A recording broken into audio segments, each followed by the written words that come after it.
Every day we make decisions, whether it be, do I go to Taco Bell or McDonald's, what to wear, all those kinds of things. But sometimes we have to make very challenging decisions.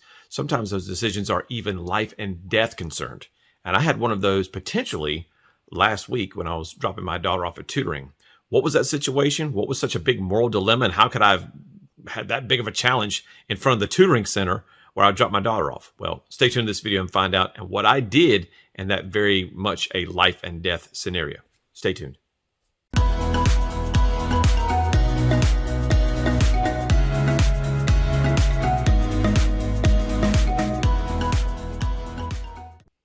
Hey everybody, Alex Swire-Clark here, emotional intelligence expert, author, and award-winning speaker. And today I'm here to talk to you about life and death decisions. Sometimes we make them once in our lives, twice, 3 times in our lives. Sometimes we don't even know that we're making them and the impact that we have on other folks. But in this particular video, we're going to talk about something that occurred to me last week as I was sitting in front of the tutoring center late in the afternoon as I was getting ready to pick my daughter up. So before we get into that, please like any videos that you find here. Subscribe to the channel. We produce content pretty much every week that focuses on helping you and your personal and professional relationships be a much better person from that emotional intelligence standpoint. So let me kind of give you the background of what happened. So I'm sitting in the parking lot again, and there's a gentleman who walks out of a restaurant establishment. I won't mention what the establishment was, but carrying a sandwich in a bag. He had parked very close to my car. And then when he got out of the store, coming into his car, he opened up the door and pinged the side of my passenger door when he was trying to get into his car. And I'm thinking to myself, dude, are you even paying attention or whatever? And he's kind of mumbling to himself and kind of sort of singing, half mumbling. I'm like, something's not quite right here. So I didn't say anything. I had my windows halfway down because it was a nice cool day. I was letting the breeze in the car. And as the guy was getting in, he has the door open, and I see him kind of pick up something. He closes the door, and then all of a sudden, I see a bag and a lid being unscrewed.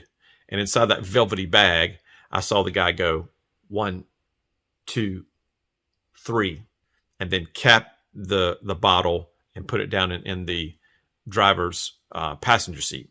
In the passenger seat. So all the while continuing to kind of mumble / sing to himself and what have you. So I tried to put 2 and 2 together and come up with the fact that this guy had been drinking and probably drinking substantially because, you know, he ran his driver door into my passenger door and didn't even blink, didn't wince, didn't do anything, didn't look down. So he was just, I guess, kind of out of it at that point. So in my brain, I'm thinking, well, the guy hit my car. Yeah, that's whatever. I mean, it is what it is. But the bigger question to me was, what's he going to do now? I mean, this guy just took 3 big swigs of some type of product. Now, could it have been Kool-Aid? Maybe. But you typically don't carry Kool-Aid in a glass bottle that has a screw on top inside of a velvet type of cloth case. And that's clearly what this was. And so at that moment, I had to make a decision. Do I approach this person? Do I just let him go? Do I say something to him? You know, what needs to happen? Well, I've known too many people in my life who have been affected negatively by drunk drivers. And so this guy was getting behind the wheel of his car and getting ready to pull out of the parking lot. And either, you know, he was either going to have 1 of 3 things happen. Number 1, he was going to get home safely with no issues. Number 2, he was going to have an issue and it would involve only himself. Or number 3, he was going to have an issue that involved himself and someone else. Now, at that point, I have to make a decision. I can't just let this go. I mean, I either have to say something to the man, or, I mean, I've got a number of different things I can do. So if you were in my shoes, what would you have done? What would you have done in that scenario? Do you just let the guy go, do your own thing? He's pulling out of the parking lot. He's not going to affect you anymore. Do you report him to the police? Do you stop him from leaving? Do you grab his keys? But what do you do? Because either action or inaction is going to have a ripple effect. I'm a big believer in that. If I did something, that was going to have an effect. If I don't do something, that could potentially have an effect as well. So what would you have done? I don't know. Everyone has their thing to do. So I thought about it for a split second. I picked up the phone and I called Star HP, which for us in South Carolina is the Highway Patrol. And I gave them my name and told them the description of the car. I took a picture of the license tag before the guy got moving too far down the road, so I knew what his license plate number was, and all that kind of good stuff. And I told the police officer, I said, the dispatch person, I said, look, this guy I think has been drinking. By the way, he was acting. When he hit my car, he didn't flinch, and he downed 3 big swigs of something that was in a cloth bag. And so I basically described the situation to her the same way I did to you. And, she said, hold on for a minute. She took my name, and then she said, well, we'll send the car your way. Now, some of y'all are thinking, Alex, it's none of your freaking business what that guy was doing. You had no right to call the police. And some of y'all may be thinking, you did the right thing, Alex, because that guy could have hurt himself or somebody else, or, it could have been really, really bad. I mean, you could have, by calling police and getting that guy stopped, you could have prevented him from hurting himself or somebody else.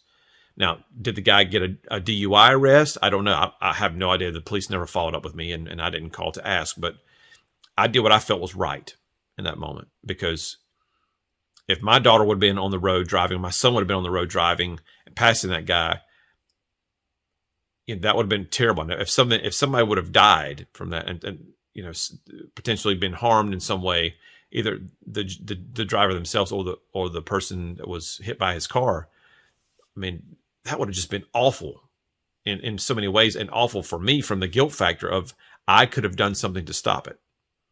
Now, did I do enough? Some of you guys might have said, Alex, I would have just taken his keys or taken the bottle away or done something besides just call the police. Well, in those moments, you got a split second to make that decision, and you have to do what you have to do. So I did what I thought was right. Again, so everyone watching this video is going to be some degree of, you did just the right amount, or you didn't do enough, or that was none of your darn business, or you shouldn't have said one thing to that guy. Everyone's, entitled to their belief in terms of how they view that situation, and everyone's perspective is unique. You've heard me say this on this channel many times, that people's perceptions are truths to them.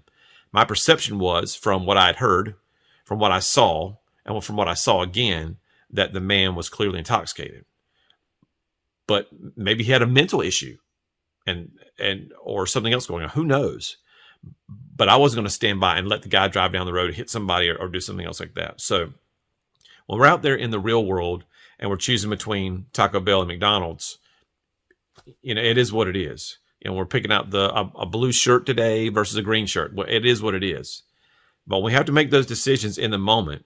But let's say that you're in a bank and somebody comes in a gun, what are you going to do? Are you going to lay on the ground like the guy tells you? Are you going to try to be heroic and go grab the gun from the person and potentially get shot?